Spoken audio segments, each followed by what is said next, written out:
Hey everyone, Wolf Lord Rho here. Today we are discussing the reunion between Konrad Curze and Vulkan during the Great Crusade. A spoiler warning to begin here, as the events we're discussing today are from the Horus Heresy story Vulkan Lives by author Nick Kyme. As always, I really recommend you read the stories for yourself first without spoilers, as that's the best way to enjoy the lore for yourself. But with that said, let's waste no time and just jump straight in. Now, yesterday afternoon I was sitting down to have a little read, and I just had the overwhelming feeling that it's been too long since I read some of the big man Vulkan. I mean, come on, he's in everybody's top 5 favourite Primarchs at least, right? I mean, who doesn't love Vulkan giving out bro hugs amongst the Primarchs?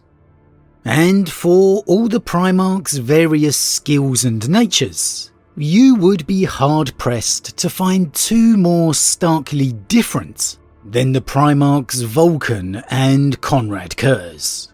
Vulkan, as we know, is a being of compassion, warmth, a protector, a man who would far more prefer to be a blacksmith than a general. Konrad Curze, by contrast, is a killer. And we know how the interactions between these two would end during the Horus Heresy, with the aftermath of Istvan, Vulkan's imprisonment at the hands of an insane Konrad. But their relationship as brothers and Primarchs of course existed long before then, long before Curze's descent to insanity. And we have actually received a glimpse of it before, back during the days of the Great Crusade, in a memory of Vulkan's within the heresy novel Vulkan Lives by author Nick Kyme. There, upon the world of Karaten, Vulkan and the Salamanders were fighting alongside the Night Lord's Legion to bring the world into compliance, and the Salamanders Legion were besieging its capital city of Karaten. They had unleashed a 15-hour bombardment against the city, but still the shield and main fortifications of the city held, and so a full main assault was ordered, supported by the Imperial Army and Titan legions. However, Vulkan was clear and adamant in his orders that once the mighty outer wall was broken, all other Imperial forces were to immediately retreat, that he and his legion alone would conduct the assault inside the city, so they could ensure minimum casualties of the civilian population. A perfect example of why Vulkan is so unique amongst the Primarchs. And thus the assault began, with the Imperial Army's tanks smashing an opening in the outer wall, before falling back to leave it for the Salamanders Legion.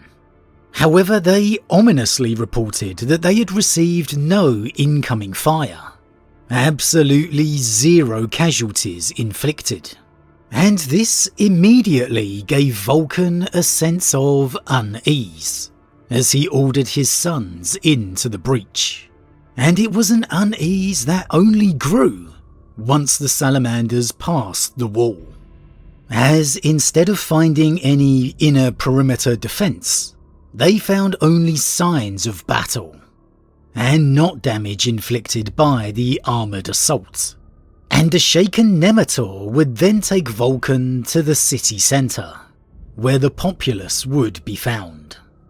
Soldiers, officials, civilians, all of them dead. They slaughtered them, said Nemetor as he surveyed the carnage.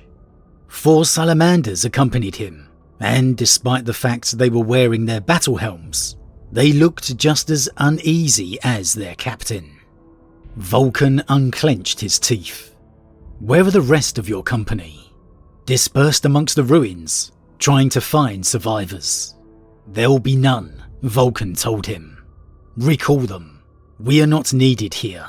The people of Kharton are beyond our help. His gaze settled on a bloody symbol daubed on the wall of a scolum. The Primarch's jaw hardened. When did they even make planetfall? Asked Nemetor, following Vulkan's line of sight. I don't know. He didn't speak the language, but he recognized the cursive script, the sharp edges to the graffiti. It was Nostraman.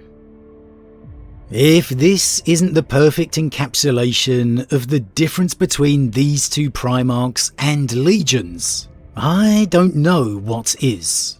Vulkan ordering his armoured forces to not press the attack, to place all the pressure on his own sons, to ensure as minimal loss of life as possible, to what is technically the enemy at this point, genuinely risking extra casualties within his own legion to do so, and then Konrad and the Night Lords, already having secretly infiltrated the city and massacred every single one of them. Not just defeated the army, but killed and eviscerated everyone. Made an example of them. A warning to everyone else upon the world who would dare defy the Emperor. Because let's not forget, both of these Primarchs and legions are completely loyal at this point, doing exactly what the Emperor created them for. This isn't a heretic Konrad here. It is a completely loyal one. Now, obviously, Konrad was arguably never quite the Primarch he was meant to be, having grown alone on Nostramo and been tortured by his visions of foresight. However, he was very much assuming the role he was created for. And is it not typical Konrad, arriving and massacring the population without even announcing his presence to his brother Vulkan, knowing full well Vulkan was going to break into the city and find the slaughter? That little dark mental jab at his kin that Konrad just can't help himself from doing, wanting to get them to see the darker side of things, to bring them down to his level. And you can definitely see him wanting to do that with Vulkan in particular. However, so it was, the story would continue, with Vulkan later atop the overlook outside the city, looking back upon the smouldering ruins, Vulkan having ordered it burned entirely. Vulkan waited patiently, listening to the Vox channel he had just opened. It took several seconds of softly crackling static before Vulkan got an answer. When he did, it sounded like the person on the other end of the link was smiling. Brother. Despite himself, Vulkan couldn't disguise his anger. What have you done, Curze? Freed you from dirtying your hands. We arrived early, while you were still marshalling your tanks and titans. My orders were to take the city as bloodlessly as possible. I don't follow your orders, brother. Besides, it's better this way.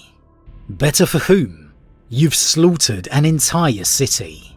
Men, women, children, all dead. It's a butchery worthy of Angron's legion in there. Don't confuse me with our hot-headed sibling, though I believe you would run him close at this precise moment. Are you angry with me? Vulkan clenched his fists, biting back a retort. Where are you, Curze? Where are you hiding? I am close by. We will be reunited soon enough. Konrad Curze paused, his playful tone ebbed. You and I know this was never going to be a bloodless compliance. 1546 is a war world, and no warrior I have ever fought has given up without first shedding a little blood. A little. You practically exsanguinated the entire populace. And what do you think that would do to their fighting spirit? Vulkan turned sharply at the sound of Curze's voice. Not through the Vox anymore. He was here. The Night Haunter was a few paces behind him, standing in the shadows at the edge of the flickering firelight. You are either bold or foolish, meeting me out here like this, Vulkan warned.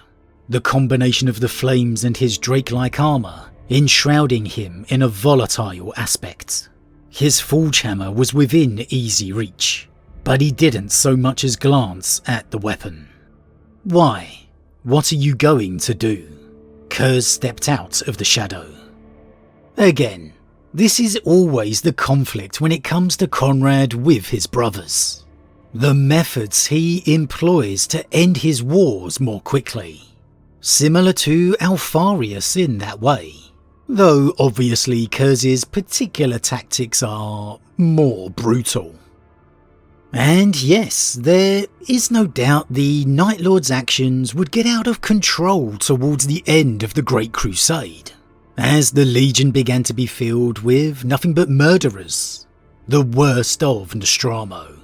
And perhaps they were always a bit more excessive than the Emperor intended. But we can't escape the fact the Emperor knew full well what Curze was doing, and he allowed it, viewing it as a regretful, necessary action to achieve his victory.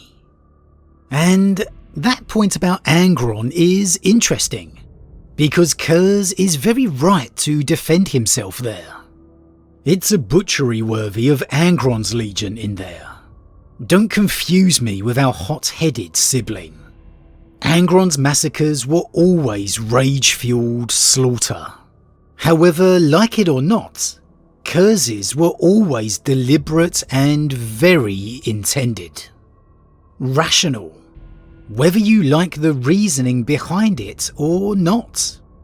Angron slaughtered because he could. Konrad slaughtered to achieve his objective. But it has to be said, even here, he has done so to spare the bloodshed of an entire world. And credit where credit is due, he comes to face Vulkan as well. He doesn't hide, he doesn't run away. He comes to face his brother, knowing full well Vulkan would be irate. And whether you love him or you hate him, you have to admire Curze's confidence, because he is an absolutely fearsome warrior in his own right. One who perhaps doesn't get the props he deserves in that regard. He doesn't sweat Vulkan, or any of his brothers in fact. We've seen him more than hold his own, even against the likes of the Angel. He went without a helmet, the light hitting his features in such a way that where the darkness pulled, it made him appear gaunt, almost skeletal. Nostromo, his birthplace, unless one counted the laboratory where he, like all his siblings, was first created, had been a lightless world. This fact was obvious in the chalk-like pallor of its inhabitants, and Curze was no exception to that. In stark contrast to Vulkan's fiery eyes, Curze's were like thin ovals of jet, staring through strands of lank black hair that hung down across his face. Where Vulkan wore a fire drake hide as his mantle, Curze had a cloak of ragged crimson. One brother had a reptilian appearance in his scaled warplate of oceanic green, clad with rare quartz. The other was armoured in midnight blue, inscribed with sigils of death and mortality. Vulkan kept his voice level, neutral. Are you trying to goad me, Curze? Do you want this to escalate? That sounded like a threat. Curze smiled thinly. Was it a threat, brother? Am I a rough blade to be tempered at your righteous anvil? Do you also think yourself my better and my teacher then? Vulkan ignored him, instead gesturing to the inferno that had been Cartan City. Look at what your deeds have wrought. Ha! What my deeds have wrought. Vulkan, you sound like a poet, and a poor one at that. Curze grew serious. I've broken this world for you, brother. By culling the city you're now putting to the torch, I've spared us a wealth of blood. What do you think this world's rebels will do when they see and hear what we've done to one of their major cities? Defying Vulkan's palpable anger, Curze took a step closer, with every emphasized word. They will cower, and shrink, and weep. When the two were face to face, he snarled the last part through a barricade of teeth, begging for mercy. He stepped back, opening his arms. And you can give it to them. That is my gift. And there it is, the key to the difference between Konrad and Angron. How Curze's actions are always target-driven, measured. Just because Vulkan doesn't like it, doesn't mean his brother isn't right.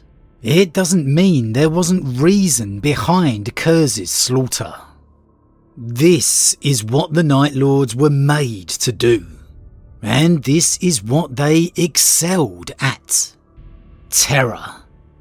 The massacre of this city will terrify the rest of the world, and it will accomplish what it was intended to do.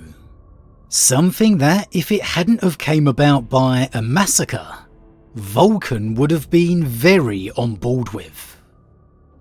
And it doesn't mean Vulkan's wrong for feeling the way he does either, because he's right to be aghast at such slaughter. He's right to despise Curze's actions. But in truth, some of that anger should be equally directed at his father, who made his Primarchs with the traits that they have, who made them to fulfill the roles that they did. Vulkan and Konrad simply represent two opposite ends of that spectrum. Vulkan shook his head. Terror is your gift. There were women and children, Curze. Innocents. Curze sneered bitterly. No one is innocent. You came from the gutters, brother, but our father has raised you up. Stop acting like the murderous swine you inherited on Nostromo. Raised me, did he? Brought me up from the darkness and into the light. We are killers, Vulkan. All of us. Don't try and convince me we are noble men, for we are not. My eyes have just opened before yours, that's all. Curze turned and walked away, back down the ridge. Fear, Vulkan, he called, disappearing into the shadows. That's the only thing they understand. You all need to learn that. It's the inescapable truth of the Primarchs' natures, that they are first and foremost weapons and generals of war. That they are demigods of destruction, forged to conquer the galaxy. It's the part of Vulkan's nature he has always hated. Never wanting to be a general. Never wanting to go to war. Feeling it harder than any of his Primarch brothers. Possessing that sense of humanity, greater than any of them. And here it's Konrad's turn to perhaps be a little wrong, because fear is not, of course, the only thing that mankind understands. It is not the only way for the Great Crusade to be won. If that was the case, many worlds would not have welcomed the Imperium with open arms, and many of his brothers would not have had the success that they had. This is the aspect where Curze could learn from Vulkan, focusing more on the purpose of the crusade, the reason for it, instead of just the action, to unify humanity. And the notion that that can only be done through fear alone is simply not right. That is where Curze goes too far, influenced, as Vulkan rightly says, through his life upon Nostromo, surrounded as he was by the corrupt and the cruel, seeing only that as evidence of humanity's existence, the only way to control them. And so of course the truth lies somewhere in between the two, that both of their natures and methods have their merits, whether we like it or not. And you have to wonder, when there are so many differences between the Primarchs, could they ever have really got along? Is it really the influence of the scattering and the worlds that they grew on that led to them having such extremes? And would it have been different had they been all raised on Terra alongside each other? Had the opportunity to grow in those secret villas beside the lake, hidden beneath the Imperial Palace, as intended? Could Vulkan and Konrad have got along if that had transpired?